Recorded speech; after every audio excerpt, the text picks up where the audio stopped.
We meet again. Welcome to the No Life Digital Podcast. Coming at you every Sunday around 12 p.m. Sometimes a little later, sometimes not even on Sunday.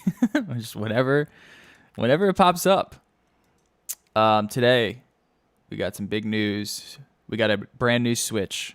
We're going to talk about the brand new Switch. We also have a new competitor to the Switch marketplace, the Steam Deck. I can't wait to talk about that.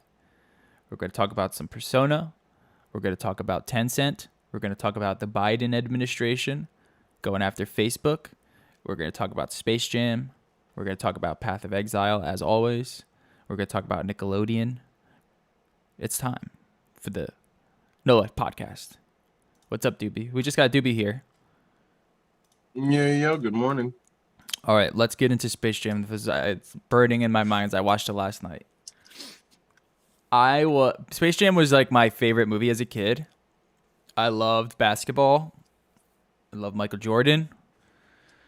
And watching Space Jam was just the highlight of my childhood. It was so good. The infusion of elite basketball coming to an end, right? Because this is when they were all kind of washed up. You had all these like great players from the 90s starting to they're teetering off. They're getting old. They're all, Michael Jordan is playing baseball at the time. And then Space Jam comes out. Bill Murray's in it, some awesome cartoons of your childhood, and it just created this phenomena.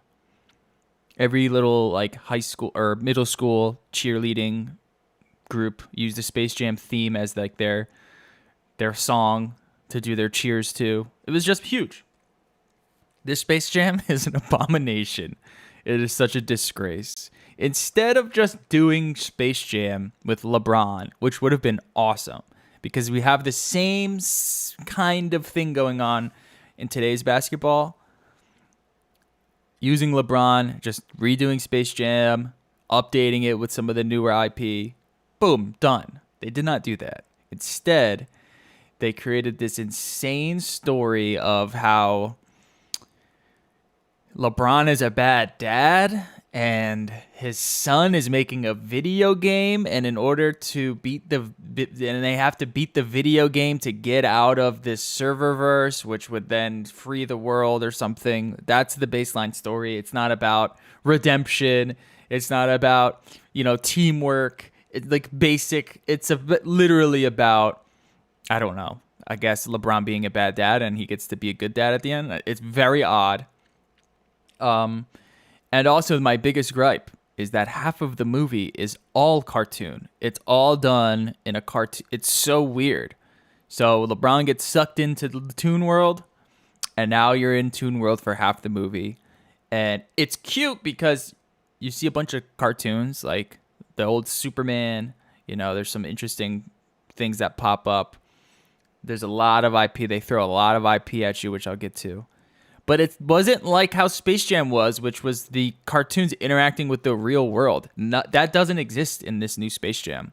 It's basically all in this Toon World, and then you're all in this second half of the movie where they turn them into CGI, and they're all CGI characters. It's so stupid. It makes me so angry that they gutted the heart and soul of the original Space Jam, and they made an abomination.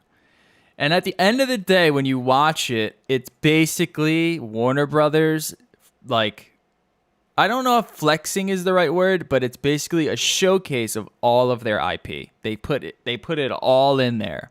If you look in the crowd, you'll see It is back there. You'll see King Kong, the Iron Giant. It's just they just put them all in there. There's no rhyme or reason for them to be there. So it's Ready Player One. It's sort of, yeah. It kind of is like that, yeah. It's such a joke. See, what makes me mad is LeBron, I think, did a better acting job than Michael Jordan. And it would have been cocool to see that story, but with LeBron. I think they could have really had something there. What was the movie with Bill Hader and Amy Schumer? Was it Trainwreck? I'm not sure. There was a movie of the two of them, but LeBron was in it, and LeBron was actually really funny. Yeah. You could tell that he had a good comedic timing. And I came away from that movie going okay, I know Bill Hader's fantastic. I know that I like Amy Schumer. but like LeBron was the biggest like surprise for me out of that movie. Yeah, he could So have. I'm not surprised by that. He could have. They really could have had something great here. Remember, like when they, the whole scene where you have like all the older basketball players like Charles Barkley and like Patrick Ewing, blah blah blah. They're all like they get the Hold juice on. sucked out of them, and they The Charles Barkley scene where he's playing like street basketball, and they're just like, "You're not Charles Barkley. You a wannabe." yeah. That scene is how I describe the end of Ben Simmons' career in Philadelphia. That's pretty good. Yeah, they don't have any of that. Instead, you get this CGI abomination. Literally CGI. Like the characters are CGI. I think you see them for I don't know, for one scene. The Monstars get put together, and they're actually them. But then the rest are in CGI, and like okay, so the first half is Toon World, and it's just them throwing a shitload of IP at you and going, okay, we have to assemble a team, and it's just a mess, and it's all cartoon. There's no interaction with the real world. And then the second half, the last hour, right? First hour is that, the last hour is just the game. There's just all the game. It's insane. You're just on the court in this CG world playing the game. There's just no story. It makes me so mad. It makes me so angry. There is no awesome new Space Jam theme song, right? Come on in, Jam, and welcome to the Slane. None of that. Did they play it? Did they play Quad City? No. They play these gonna- new like rap songs, like legit, just like off the radio rap songs. There's no fucking Fly Like an Eagle. There's none of that. None of that is in the movie. So they flexed their IP as Warner Brothers HBO or whatever the company is, but they didn't flex any of the like callbacks to the original Space Jam. They do one scene where they show the original Monstars, the little gremlin dudes. They show them being sad when they lose. That's literally the only callback to the original Space Jam. It's a fucking disgrace. See, that's the thing. I guess they played on like, oh, people are gonna love the nostalgia for our property and not the nostalgia for Space Jam. But if they had just made it like nostalgia Space Jam, it probably would have done. Probably people would have liked it. Yeah, because LeBron's actually not bad, and like, it sucks. It really sucks, and I kind of feel bad for LeBron because you can tell like there was a lot of money. Like some of the special effects look incredible in this, and like there was so much money put into this, and like it's about LeBron, right? It's not about like his redemption or anything like that, or how Michael Jordan was like this rise and fall, and now he's like kind of learning about team. Like none of that. This was like they made this movie this is LeBron. They call him the king throughout the entire movie. Like he's not bad in any of it. He's not like a bad player at all. Space Jam and Michael, they poked fun at his baseball career. Yeah, it was amazing, right? It was so good. And then, man. And that's how it ends. It's like, I'm coming back to basketball. Yeah. Because I can't do it in baseball anymore. Yeah, he's terrible at all the other things that he was doing. And it was awesome. Like, the original Space Jam was a great movie. I will stand by it. You can watch it today with your kids, and you'll watch the whole movie. This one is like, it's so bad. It really is. I don't know why the audience score on Rotten Tomatoes is so high either. It seems like people like it. I don't see how that's possible. I honestly have no idea how that's possible. I'm wondering how much of that is actually influenced by the fact that if you have HBO Max, you don't have to pay to see it in theaters. Yeah, possibly. So, I mean, the fact, because if you were to be like, all right, you have to pay $15 for a ticket and then popcorn, all the other stuff, take the kids. Now that's kind of like, okay, that factors into my decision if I like the movie or not, because is it worth my time and money? Now the real question is it just worth my time? Yeah. Not worth my money, because I mean, HBO Max by itself is probably worth the money as it is as a service. Yeah. But is the movie worth your time? And enough people decided that it was. I guess so. Last time I checked on Rotten Tomatoes, it was like 83% audience score, like 33% Rotten Tomatoes score. If it wasn't on HBO Max, I wasn't going to go see it. But since I have HBO Max, I'm going to watch it. Yo, 100%. Like, that's how actually, I went on HBO Max because I thought Roadrunner, the Anthony Bourdain documentary, was on there. And somehow that's not on HBO Max. That's only in theaters. Here's the wild thing. Space Jam came out this weekend, right? and the Nicolas Cage Pig movie is destroying it. I don't know if it's destroying it in box I don't know office, what you're but talking about. I don't know what this this Nicolas Cage Pig it's movie got is. like 95% on Rotten Tomatoes. What is it It's called? essentially I think it's Oh, oh it's just God, I called don't know Pig. is it just called Pig? It, what is It's this? it's essentially Nicolas Cage John Wick, where he's a pig Oh. farmer and he's got a pig that searched for truffles, but then the pig gets kidnapped, so he has to go rescue the pig. Oh my God. I have to watch this. So it's Nicolas Cage, It's got a I 97 on Rotten Tomatoes and an 84 audience score. That's great. Hold on, here's the thing with Nick. this is the consensus. Like the animal itself, Pig defies the hogwash of expectations with a beautiful odyssey of loss and love anchored by Nicolas Cage's affectingly raw performance. I am so excited to watch this. I will say, man, Nick Cage can throw some real stinkers, some real bad movies, but the movies he does nail it in, they're so good. Yeah, this seems like it National might be Treasure one. is such a great film. Yeah, I want to. I can't wait to watch this. That looks cool. Yeah, and then Space Jam, of course, is just it's the critics are just lambasting it. Let's see here.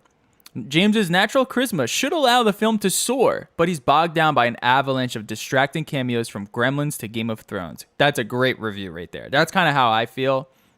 It sounds like they Corporations focus handling a bag more- of unrelated IP and ordering screenwriters to come up with a story around them is the template for most studio filmmaking now, if not all of contemporary existence. I Another saw great that one. review. That's so harsh. Another great review. So the thing, it feels like they wasted LeBron to focus more on just, yo, look at our IP.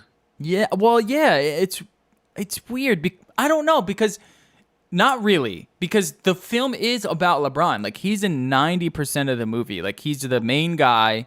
He does most of the dialogue. Like I mean, they there was wasted his performance. yeah, they wasted his performance on.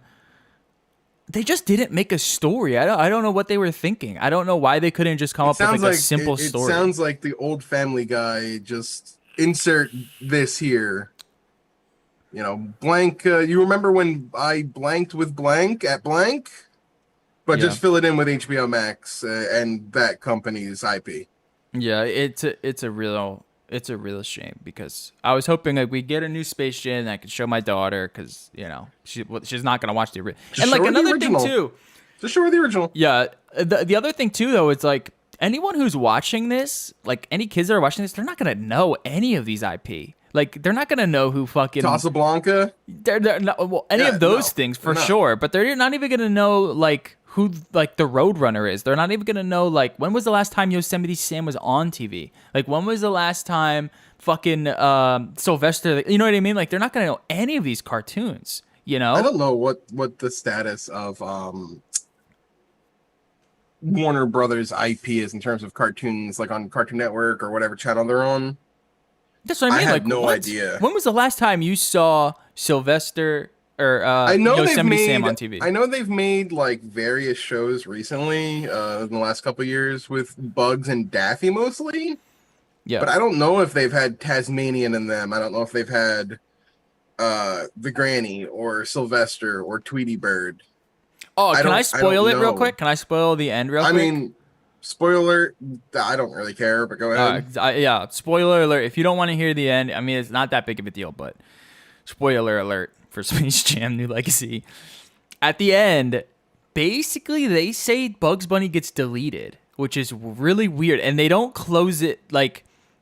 They basically say he's deleted. And I don't know what that means for Bugs Bunny in general. Like, is he done? Like, are they just I can't believe they retired Bugs Bunny in this. It's really weird. Like he saves the day and then he gets deleted and you think like, oh, okay, he saved the day doing this. They're going to go back to Toon World. Everything's good. But that's not how it ends. It ends with him like dying. It's really weird. I don't know if that means he's deleted or if that's just like he's going back to the Toon World or something. But the way I took it, I was like, What? wait, did they just kill off Bugs Bunny? It was really weird.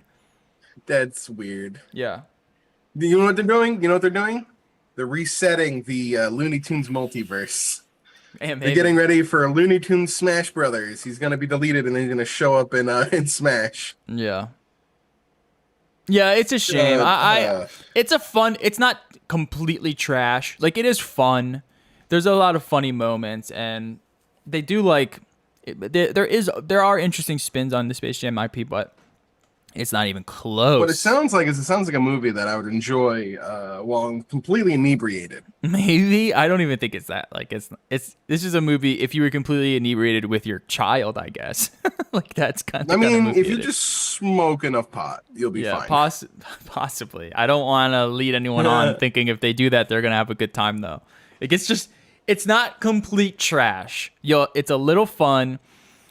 But I feel like most people that enjoyed the original, like myself, you're gonna watch it and be like, "What the fuck did they do to this movie?" Like that's what I was saying the whole time. Is it a lot of is it a lot of Zoomer humor? No, no, it just doesn't make any sense. It's a lot of millennial humor that pokes fun at like old cartoons and then showcases like Casablanca. Like it doesn't make sense, dude. It does doesn't it make try sense. to make fun of corporations while also being a corporation? It does make fun of Warner Brothers a little bit and how like basically the bad guy is the Warner Brothers algorithm, which I think was pretty funny. And Don Cheadle plays that role really well. So who's a better villain, Don Cheadle or Danny DeVito? Probably Danny DeVito. I gotta go Danny. But Don DeVito Cheadle's here. not bad. It's just they gave him a weird role. I don't know. The problem is the whole movie is them on the court. Like it's half of it. Oh, It's so I get dumb. it now. Because I saw the villain's name was AIG Rhythm Algorithm. Yeah, it's Algae Rhythm. Oh, Yeah, that's so dumb. yeah, Algae Rhythm. Fucking stupid. Yeah, it's a mess, man. It really is a mess. I feel bad for LeBron because like everything he does is like it's like a shittier version of what Jordan did. Like that's how I feel like his legacy is. That's so in the it's just gonna be held to that standard too. I mean, like I said, I thought he was great in Trainwreck. I'd like to see him more in like actual comedic roles, not like campy kids films. Like put him into more of a comedic role as like the sidekick in another comedy, and I think he'll be great. He I want to definitely see has. LeBron do that more. Yeah, like he's not. I mean, he's not like fucking Christian Bale or anything, but he's Oh, not God, no. like you can tell like he takes it seriously, and he's way better of an actor than Michael Jordan was in the original Space Jam. He's got great charisma, Yeah, and that like really pays off. I thought Michael Jordan was great in the original Space Jam, but it's just LeBron's a better actor in my opinion. Like they had a lot of potential here to do something cool with him. And they just squandered it on this mess. It's a complete mess. Honestly, what it feels like, this is kind of what it feels like. It feels like when they kind of teased it, they were like, let's just get this out as soon as possible. I mean, hasn't it been in development hell for like years? Yeah, that's what I feel like what happened. Like, it was probably one thing and then turned to another thing. And then they got to a point where like, we just need to get something out. So let's just come up with this hodgepodge of a story and just throw all our IP at it and try to play off of nostalgia, which doesn't really work because the people watching it, like, is meant for kids. Kids they don't know who any of these characters are. I refuse to believe. I don't even know who's the red guy. You know that red hairy dude? That Harry red Monster. Yeah, like Literally Harry Monster. how many fucking kids are going to know who that is? You know what I mean? Like I don't know. I'm trying to remember the old bit. It's like Bugs is giving Harry Monster a haircut. You have such beautiful hair. Tell all the ladies. Yeah. Or whatever it was. That's an old bit, dude. like That's a really they'll old know Bugs cartoon. Bunny, they'll know Daffy Duck, probably Tasmanian Devil, but like are they gonna know who Marvin the Martian is? Are they like I refuse to believe. That hurts. As a Marvin fan, that hurts. Yeah. I love Marvin. Yeah, me too. Yeah. It's a mess, dude. It's a fucking mess. All right. Anyways. God, this conversation's remind me of like the old God. Do you remember the T-shirts that had like Bugs Bunny but with like a grill and a chain, Yeah, dude. doing like a thug pose? They did a re-release of those that were actually pretty Oh cool. no! Yeah. Why? Yeah. They're so bad. For some They're reason so that was like really tacky. big in like the black community was like the Looney Tune gangsters. Just so tacky. Yeah. Yeah, they did a re-release. I want to say like 2 years ago. It was like, okay, that's pretty cool. It's like a throwback. It was like if Janko Jeans came out and like re-released Oh my some of their God. stuff. You know what I mean? It's like that type of like campiness. I want to see that, but with anime. Where's Yu-Gi-Oh with like a grill? Oh my god, that would sell so much. You That know it would sell would. so much Put for sure. Naruto out there, but Yeah, he's like throwing gangs. You know what I'm saying it would just sell. it really would. That would sell so much. That's not a bad idea, actually. Someone come up with that idea. We'll trademark it. I'll help you get it. Bug I'll Goku. invest. All right. All right. You have final thoughts on Scarlet Nexus quickly, and then get to the. I want to hear your thoughts on Yeah, Final Fantasy. I beat Scarlet Nexus. Overall, combat was a fun. The bonding stuff was not as fun. I spent a full hour in my last stream just doing gifts to max out the bonds to get like their gameplay stuff. That needed to be different. I should not be spending an hour just gifting gifts to get the max bond in the story. Bad game design. Overall, the final boss, best boss in the game, was actually super fun. The gauntlet to get to the final boss, just really repetitive, boring.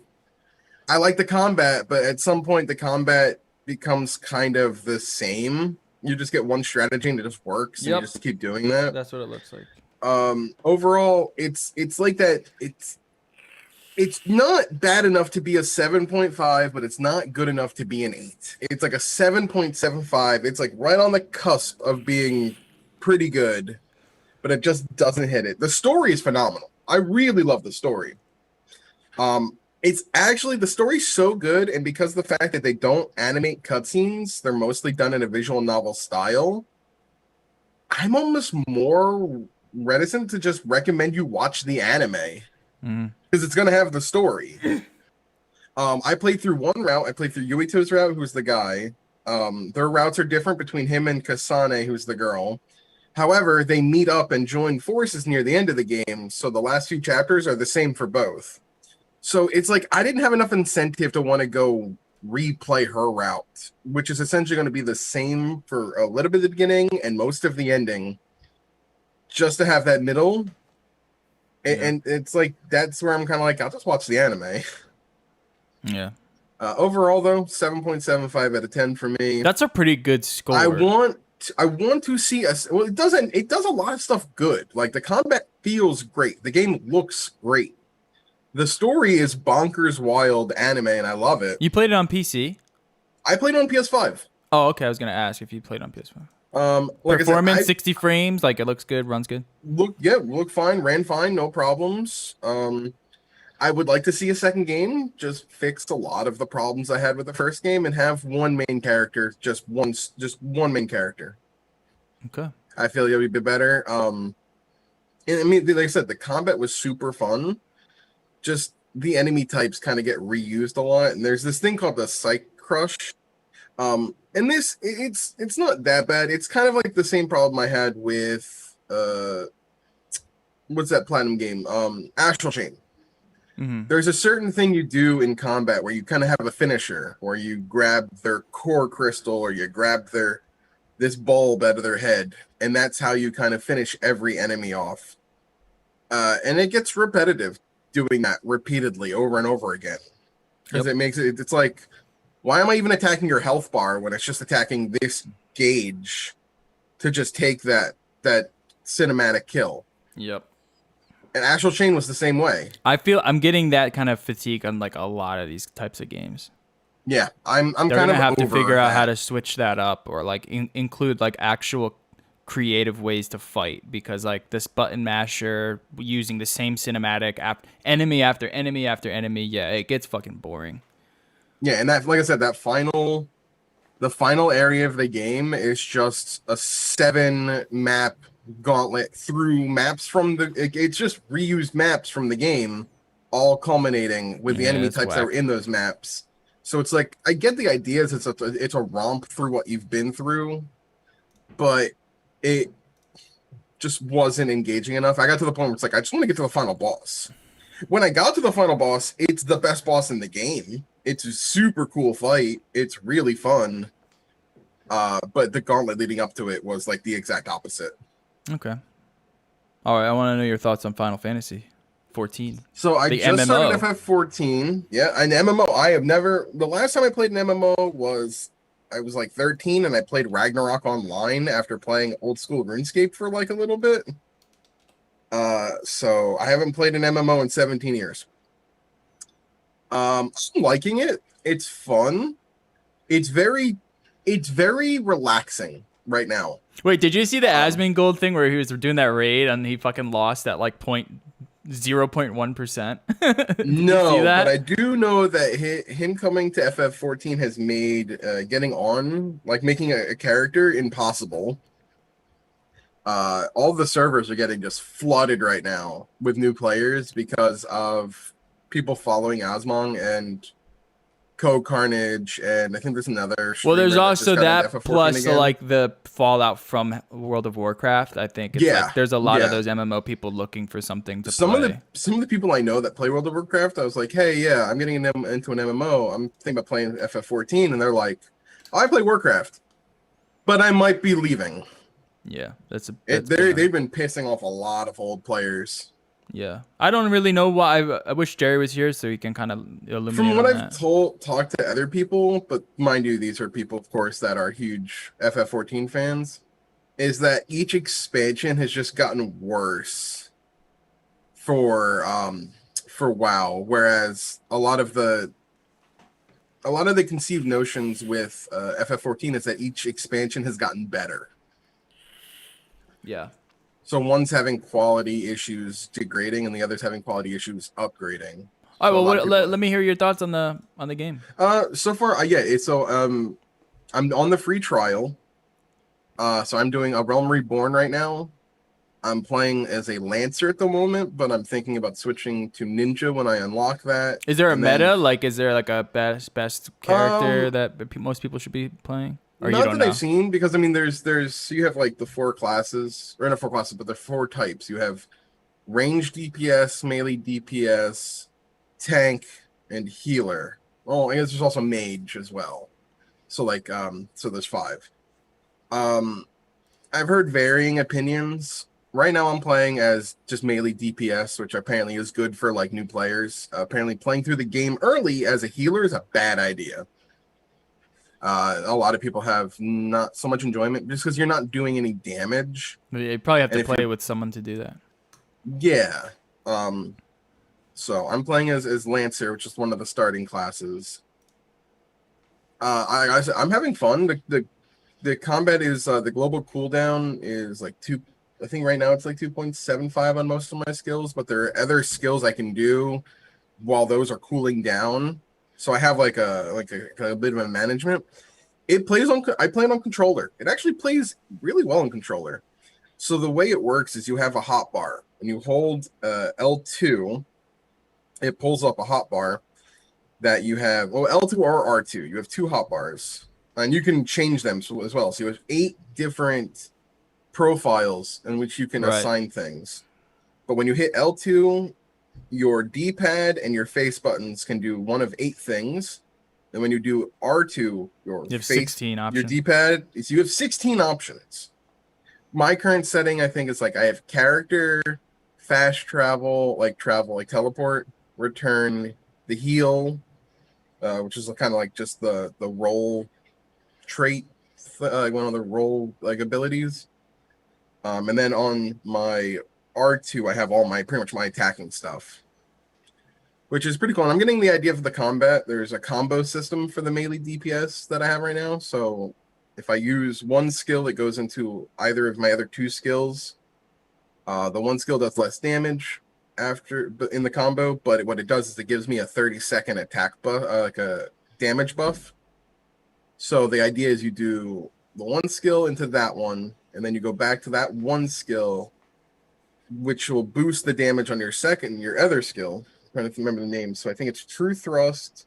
Yes, True Thrust is the setup into Disembowel, which gives you the 30-second buff. Back to True Thrust.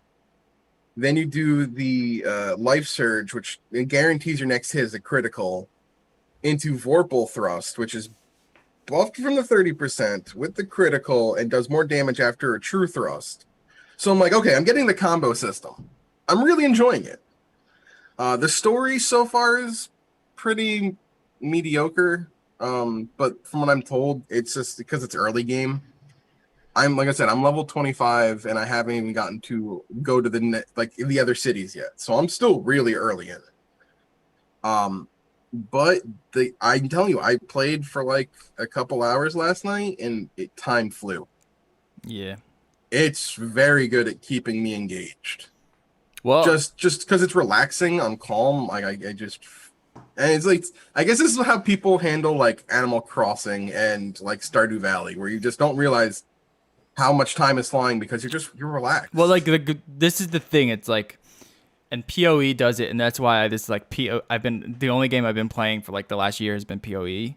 It's like, it's really good at like being, you're kind of relaxed while you play like 90% of it, and then there's like 10% where you can actually like, okay, now it's time to get intense. So it's like Yeah, the perfect game to like have Netflix on the side, but then all of a sudden, oh, I have to fight this boss, and then then now you're getting engaged, and there's always like that progression, there's always that reward feed, and like it's really tough to beat that type of addictive gameplay loop for other types of games, which is why I think like a lot of other games are going to have to start to implement that, because a lot of people are playing like MMOs, they're playing ARPGs, they're playing stuff like this, and it's just like such an addictive loop.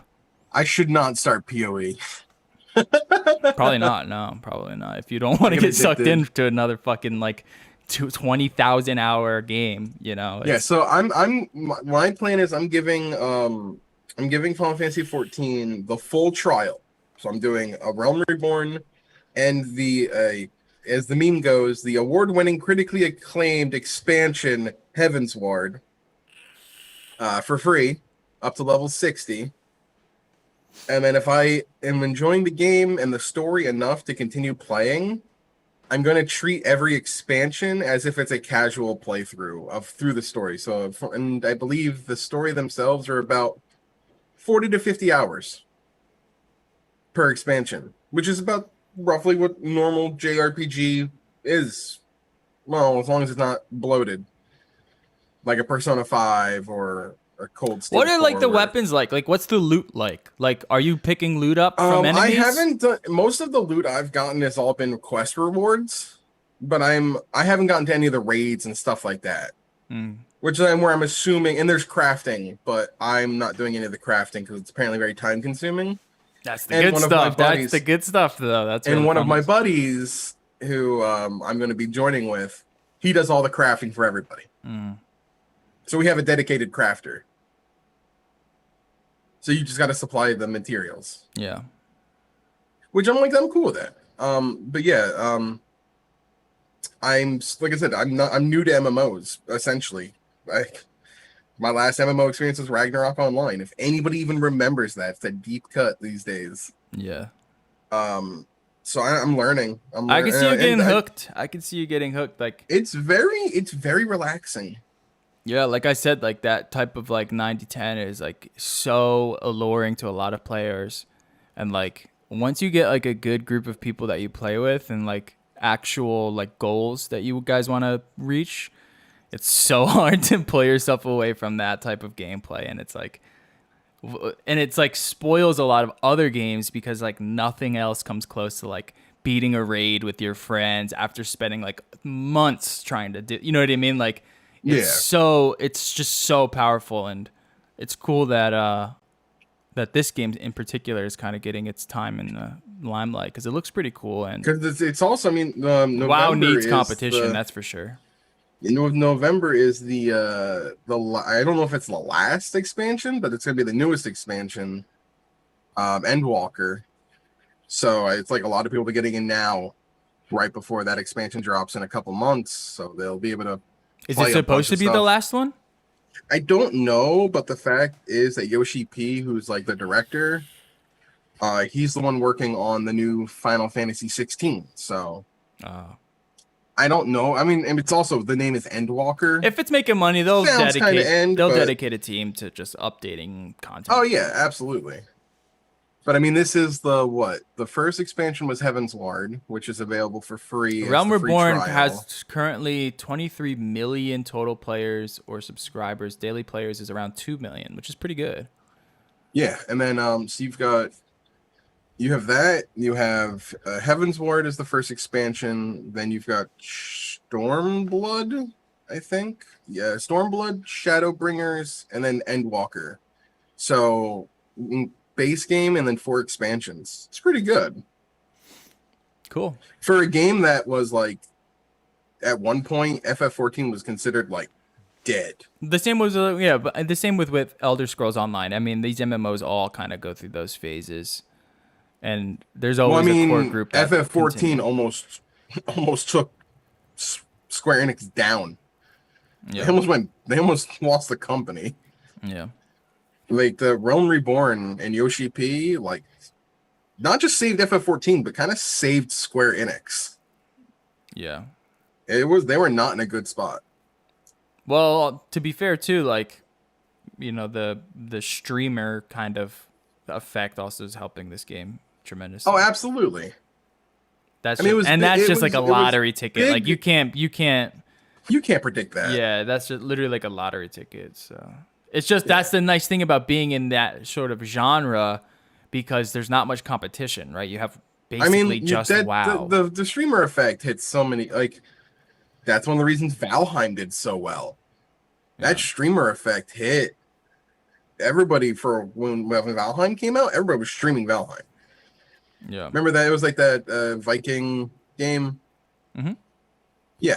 I don't think if it was, it probably would have done still well, but that streamer effect, like, really made it big. Hades for a bit. I mean, Hades was still going to do well, but. Yeah, Hades was critically acclaimed. Hades also. got hit. Like, Hades got streamed a ton. But you never know. You never know what game's going to be that big. Like, Among Us. That, I mean, does that have the popularity it had if it wasn't streamed? If that streamer market didn't hit it? Probably not. All right, It had been out for 2 years before. Let's move on. I'm just gonna get rid of these. We're just gonna touch on a couple more things and then get out of here. Go for it. So let's get into the Switch OLED first. Here we go. I have no interest in this. Well, let's talk about this. I mean, we'll talk about it. I have no interest in buying it. Why is it doing this? I just want to open this fucking thing. So, no, I know what you mean. The Switch OLED, this was released or announced last week or the week before, I forget. Everyone was expecting a Switch Pro. I don't know if expecting was the right word, but that was what the rumors were pointing to. That's where a lot of financial analysts were saying that Nintendo was gearing up their supply chain line for a new Switch Pro, and they were looking at different configurations of chipsets and lots of interesting things going on there. So then Nintendo goes, okay, here we are. They dropped it at E3, didn't they? Or am I mistaking that? No, it was leading up to E3. It was just a lot of people jumping on the Switch Pro is imminent. Yeah. The Switch Pro announcement is imminent. It could be right before E3. It could be at E3, but it's happening. A lot of big names put their stake on it. I mean, they've been saying the Switch Pro for about a year and a half now, and I've been sitting here going, "Yeah, it's not happening." Yeah. Well, what we got was the Switch OLED, which is not quite the Switch Pro. It's essentially the same internals. It's the same device. It's a Nintendo Switch with but with OLED screen. An OLED That's screen. what it is. Yeah. It's For $50 more. For $50 more, which I think personally is great, because my biggest complaint with the original Switch is that it has literally a children's play toy screen. And it's nice now that you actually get a big boy phone screen, essentially. It's still 720, but it's OLED. It's going to be more vibrant. It's glass. You know, you have all of the amenities that come with having a nice OLED screen. That's it. And a new dock with an Ethernet port on it. And I think that's it, right? In the year 2021, the Ethernet port on the dock is happening. Yeah. Hey, welcome to Nintendo. Can you buy the Ethernet dock and put your old Switch in there? Yes. Okay, that's cool too. Yeah, that is it. It's not like it. It is a. You can use your old Switch on that dock, and they will sell the dock separately. Yeah, Should have had the original Switch dock. Should have had an Ethernet port to begin with. it should have had an OLED screen to begin with, in my opinion. So here's like the comparison between the 7-inch or the 6.2-inch screen and the 7-inch screen. So you can see like they're just reducing the bezels and they're giving you a nice glass screen, which I'm like, okay, cool. Like I'm probably gonna get this if there's no other Switch Pro being announced anytime soon, right? I see no reason to not upgrade. Oh, you also get the better stand that now is like adjustable. It's just overall like this should have been what the Switch was in my opinion. Like this is a way better device altogether.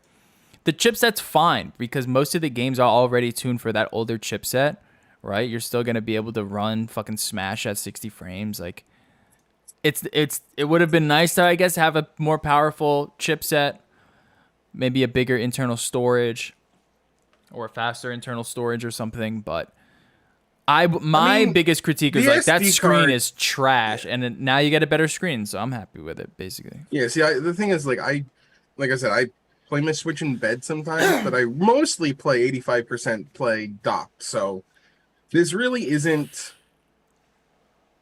like there's really no incentive for me to upgrade. Yeah, if you play docked, there literally is no incentive, none. I actually just got I didn't get my dad. I won a Nintendo Switch through a giveaway, and I gave that to my dad. Yeah, an OLED or no? Finally, no, an older one. But I finally upgraded my dad from the Nintendo Wii to the Nintendo Switch. There you go. And I got him the Switch Online, and he is loving being able to play Donkey Kong, the Online? original NES Donkey Kong. Playing it online? No, he just plays it like on like in bed or on his TV. Yeah. But he loves those old arcade games, so. Yeah, so 350 compared to 300 for the base model, or 299 rather. So now there's three models. You have the light, which comes in at 200, the regular, which I don't recommend anyone get that anymore. Now that the OLED exists for $50, just go with that one. If you don't have a Switch, you just go with the OLED. Yeah, if you don't have a Switch, then because I was gonna say if you're gonna buy a Switch for a kid, you get them a Switch Lite. That you have no problem dropping the 200, and if God forbid they break it. Yeah. But if you don't have a Switch and you're not a kid, then just go with that. Oh yeah, go OLED then. Yeah, there's no reason to not upgrade to that. It's going to be a much better screen. The original Switch screen is so trash. And I play 50-50, I'd say, docked and handheld. But the reason I don't play more handhelds is because that screen is so bad. I just hate it. It's the worst fucking screen I've ever seen in my life. But now we got a nice screen. I mean, I guess. I don't know. I haven't seen the OLED screen. Maybe it is trash. Maybe they're just fucking... It could be a shitty OLED. I doubt it. We don't really know too much about it. But it is bigger. It is OLED. It's going to be brighter. It's going to have a higher contrast ratio.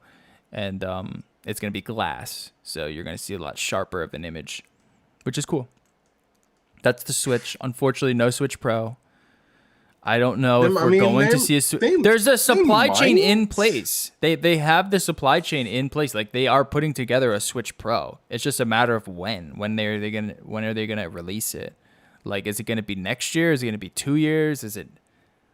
I don't know. Are they just harboring parts for competition reasons? Like I don't know what they're doing. It's interesting. I mean, there is a chip shortage going on right now, right? I think that was the main reason why they assumed that this wasn't released yet. It's the chip shortage. They just don't have enough. Like, they know a Switch Pro is going to sell like hotcakes, and they didn't have enough in the supply to effectively put it out there. See, it's the thing for me is the Switch Pro, it's like... I don't know what chip they'd be using, though. That's the thing. I guess they'd be using a new chip? I just hope Nintendo doesn't make the mistake of the new Nintendo 3DS again. Where the new Nintendo 3DS came out and it was like, oh, this is going to have games that you can only play on this version of the 3DS console, which was 5 games altogether. And it didn't really sell all that well. And most of those games wound up coming out on the Switch anyway. Like Xenoblade Chronicles was one of the games you could not play. Yeah, but in the didn't regular they do 3DS. that with Game Boy too, though? Like, I feel like that's just what they do. Like, as far as I know, the 3DS was like, because that's the thing is the Game Boy Pocket, Game Boy Color, Game Boy Advance could play all of those games. Then you had the DS, which could play the Game Boy games as well as Game Boy Advance games. Then you had the 3DS, which could play. I think 3DS could play DS and 3DS games, but they were never. It was like the 3DS was never like, oh, this is just the DS Pro. That was the DSi. But there was no. I don't. But they didn't like market it like that. So it's weird. Like, right, the Game Boy SP is kind of like the Pro of the Game Boy Advance, but it could. There was never games that was only playable on that version. But for some reason, the new Nintendo 3DS, which awful name because it was hilarious at the time, had a few like select games that it could only play. Like that was the only one you could play those games on. You could not play them on your basic 3DS or your 3DS XL. Well, what about the Wii U too? Because did the Wii U Wii U was its own console? But could you play Wii U games? Could you play the Wii games on were the Wii there U? Wii U games that you couldn't play on your Wii? Essentially, is what I'm asking. Yeah, the Wii U was a different console. Yeah, that's the thing. Is the Switch? That's the thing with the 3DS XL. When the new Nintendo 3DS XL was, that was, for all intents and purposes, for those 5 games, its own console. That's what I mean. Like, was the Wii U sort of the same deal? Or the Wii U sort of the same deal? Was it like there was really only a handful of games you would even get a Wii U for? Well, yeah, that's because the Wii U was a awful console.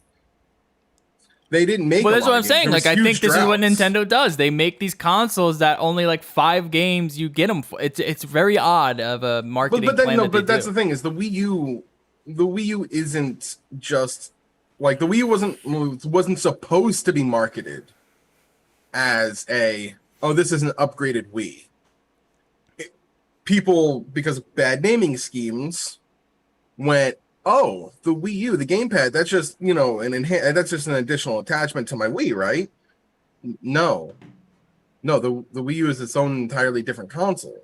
Yeah, my point is that Nintendo is very bad at this. The Switch, would that mean the Switch Pro? They could market that as an upgrade, but they could essentially say it's not an upgrade; it's a new console. Like there's only a couple games that you can't play. If Nintendo, it would be so Nintendo of them to do it. That's what I mean. Yeah. But I would be so mad at Nintendo for naming a new console the Switch Pro. Just name it something different. I don't even care if you name it Switch 2. Yeah. At least the 2 determines that this is its new console.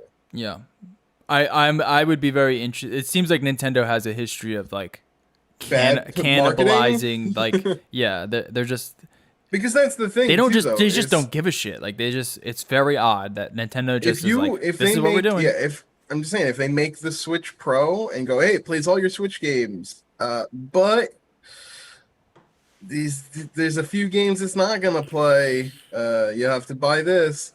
Well, okay, so you've already reduced your numbers because now you're selling to a much smaller audience. Well, it'd be more so that you couldn't play like the new Zelda on your original Switch. That would be, I think, where people would get upset, right? Like, because you couldn't play the new 3DS games on your old 3DS. You couldn't play the new Wii U games on your old Wii.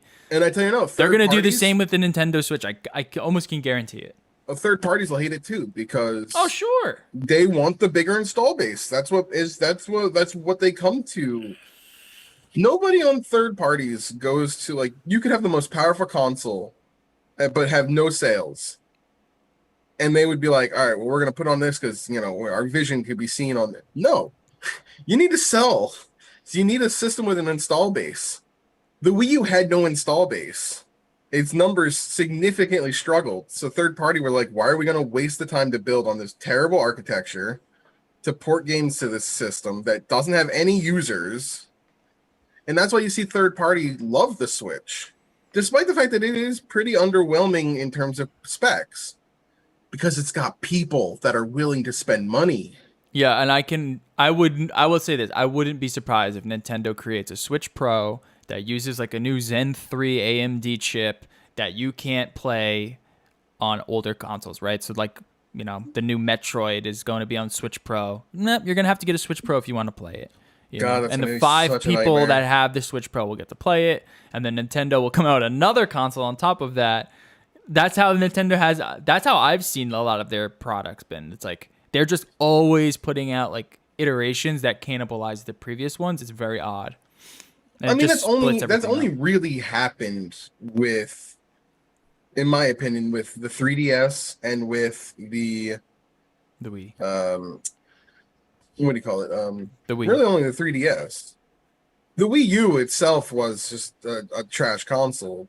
It's not that it cannibalized itself. It was supposed to be a brand new. It was supposed to be a brand new console. It was never supposed to be just like an upgraded Wii. But bad marketing and bad PR destroyed that. Yeah.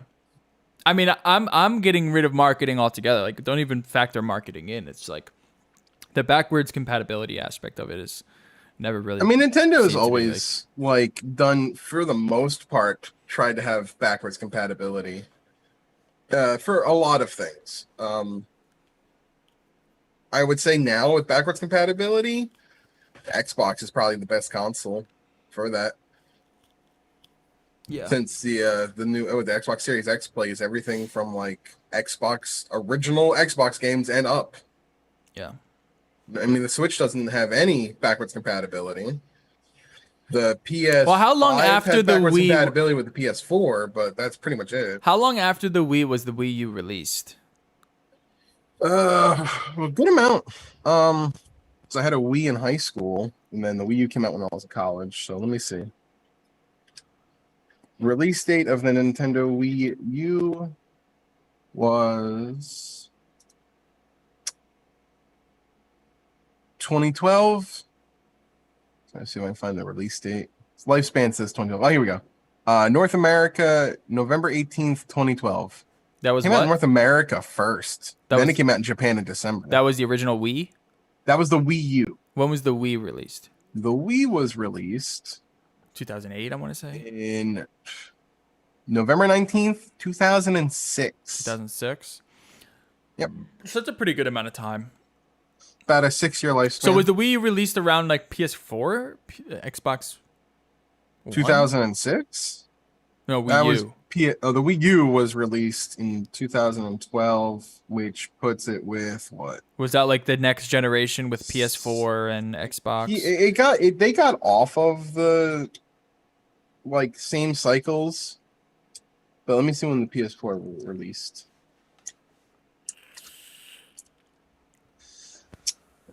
2013 was the PS4, so it was like a year before. Yeah. Okay, so it was around the same generation then.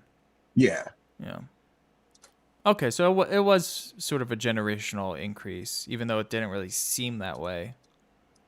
It was, like I said, it was marketed super poorly. A lot of people would go into GameStops and be like, ask them about the gamepad and be like, "Oh yeah, this is this is a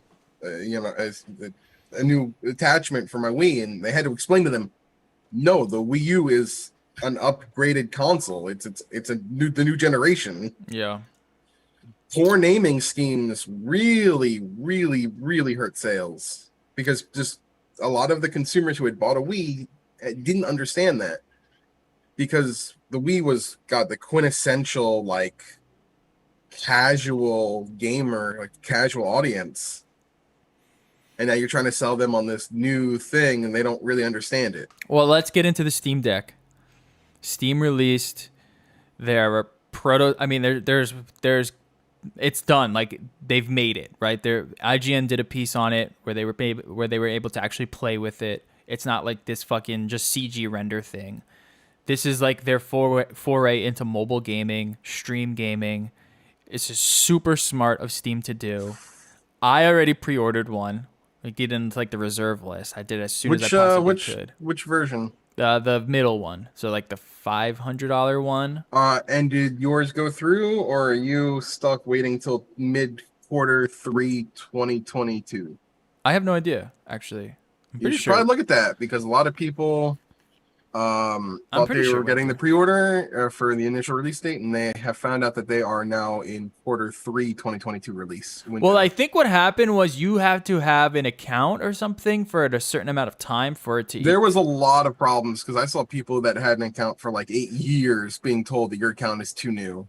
There Really? was a lot of tech Well, issues I with the don't think it was an pre-order. account. I think you had to have made a purchase within like the last whatever many There were days. also people that were having problems because they kept telling them that they had purchased too many things in a short amount of time and they had to wait. I didn't have any of those issues. They bungled a lot of it. People were able to But it's eventually not a pre-order. reserve It's just it. a reserve. Yeah, it's just a They were able to reserve. reserve it, but here's the way it worked. The people who got the initial reserves will have the first chance to buy, of course, when it launches. Everyone else is now like put into which quarter they'll fall into of release Yeah. when more become available. Yeah. So Yeah. people who thought they were gonna get this at launch now are realizing they're not getting it till like No, this is how quarter 3 next year Valve's products, or like their 2023. VR products, are very similar. It's Yeah. like you gotta be on top of your game to get these things. There's gonna be a Steam Deck 2 in a year. There's gonna be a Steam Deck 3 in a year and a half. Like they're gonna consistently update this with better hardware, better like this is their first generation. Let's talk about like what do you think about it? I think this is fucking incredible. Like I really want to I try this thing out. I am a bit of both. I'm very interested in this as a product. I think one, competition is good. I think two, the neat concepts that can be applied with this, say you want to stream PC games, but your computer itself is not that great. So, and let's be honest, it's not very cost effective for somebody who's getting into streaming to buy a streaming PC and then buy a gaming PC, dual run them both.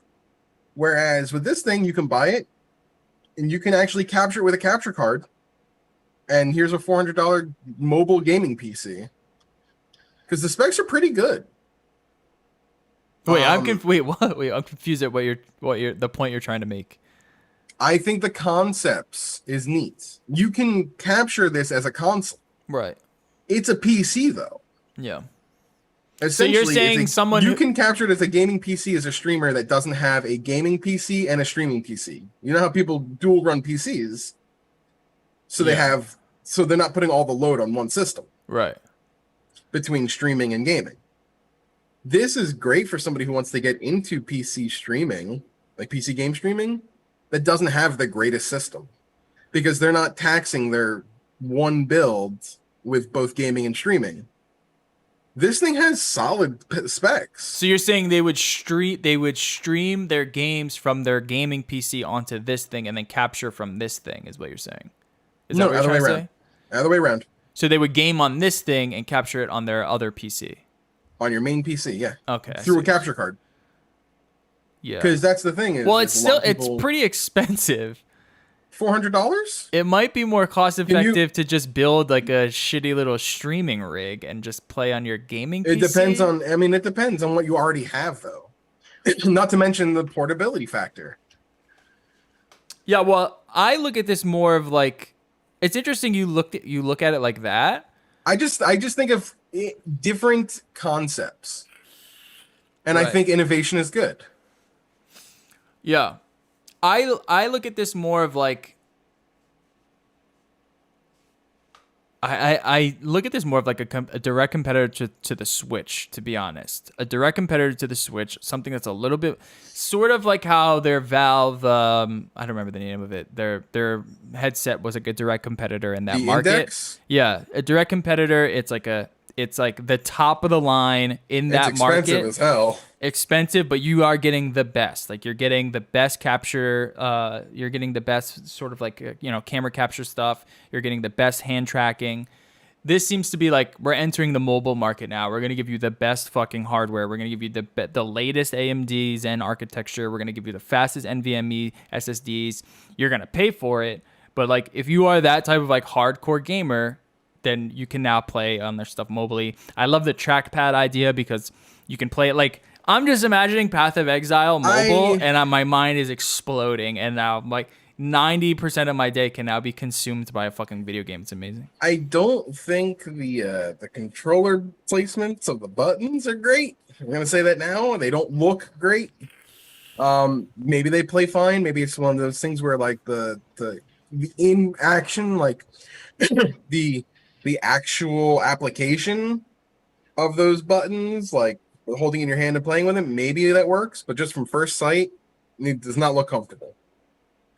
It does have access. You are able to, it's because it is a PC, and I'm assuming it has Bluetooth. You are able to pretty much put any controller that works on Steam on there. So 8-bit does, probably the Switch Pro controller, the PS4 controller, PS5 controller, like anything that you can sync to it Bluetooth wise will probably work.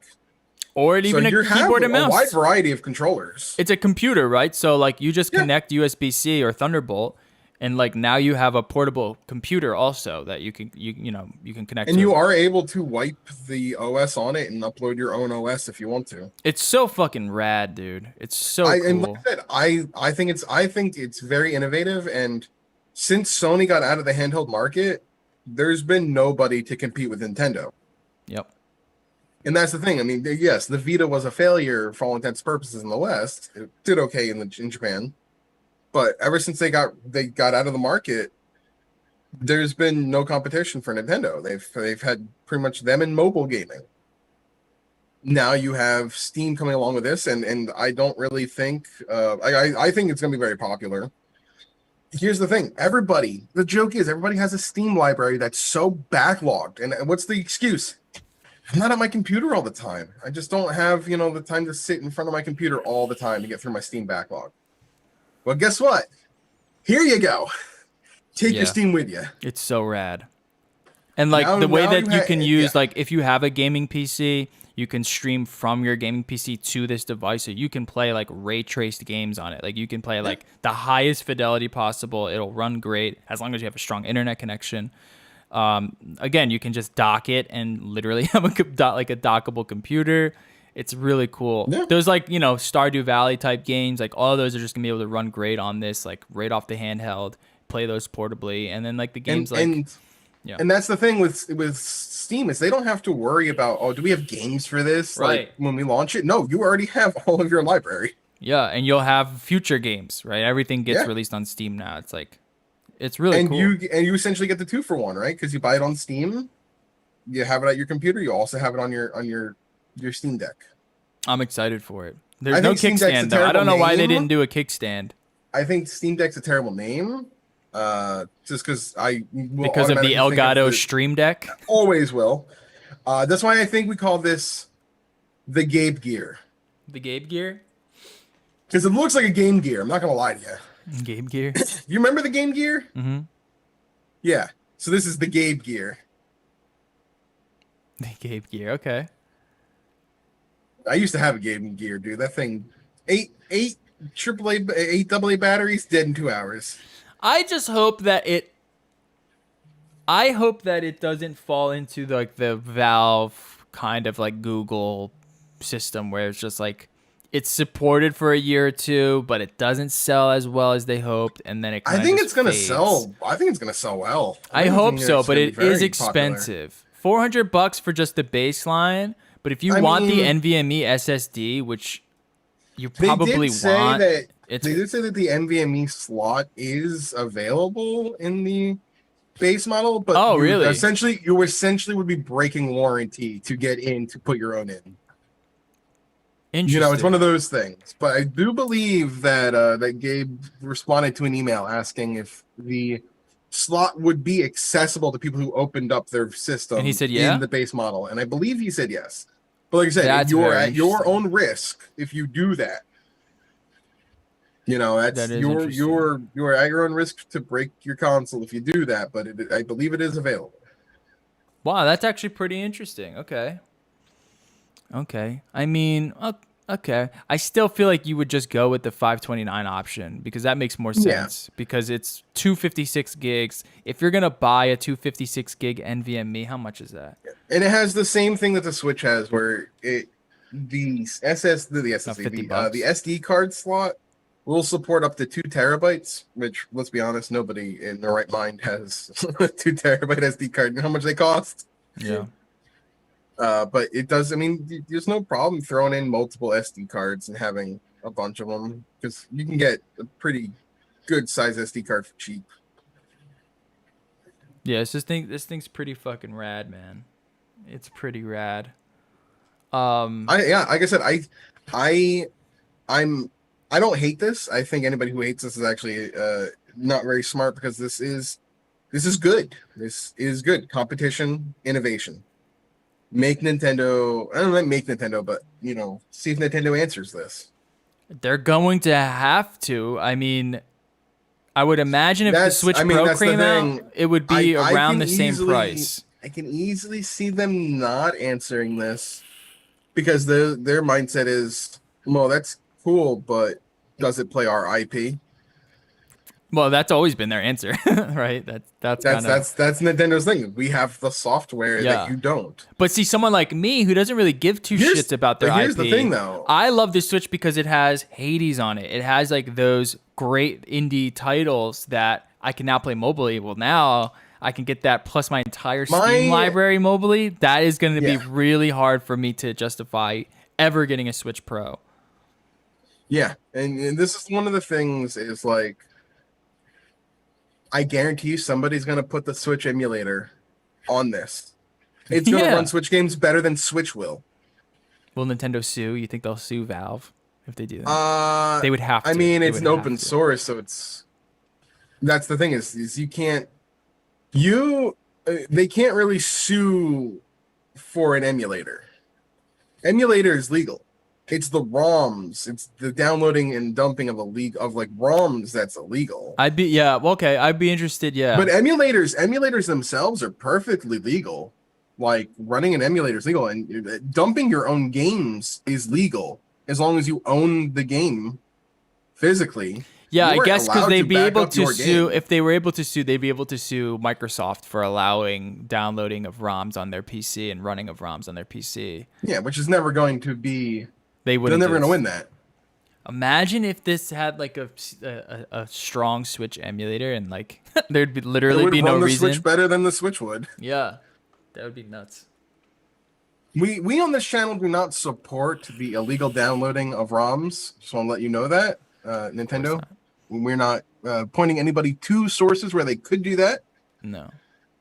We are just saying that legally, it is not illegal to have an emulator. Yeah, despite what some places will try to tell you. I'm really excited to see this thing. I want to see more people use it, and I want to see like the pitfalls of it. I